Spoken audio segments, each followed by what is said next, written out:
IAS అధికారి స్మితా సబర్వాల్పై కర్నూలు జిల్లా వికలాంగుల సంక్షేమ సంఘం అధ్యక్షుడు నాగరాజు ఆగ్రహం వ్యక్తం చేశారు. స్మితా సబర్వాల్ దివ్యాంగులకు బహిరంగ క్షమాపణ చెప్పాలని డిమాండ్ చేశారు.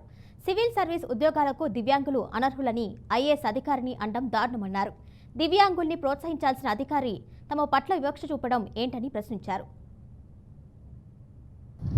తెలంగాణకి సంబంధించినటువంటి ఐఏఎస్ అధికారి స్మితా సబర్వాల్ గారు మా యొక్క దివ్యాంగులకి సంబంధించి సివిల్ సర్వీసెస్కి సంబంధించిన కొన్ని ఉద్యోగాలకి సంబంధించినటువంటి నియామకాలలో అనర్హులు వీళ్ళకి ఆ ఉద్యోగాలు శారీరకమైనటువంటి దృఢత్వానికి కానీ మానసికంగా కానీ ఒత్తిడి పరంగా కానీ వీళ్ళు అనర్హులు అని మరి ఎన్నో రంగాల్లో అంటే రాజకీయ సామాజిక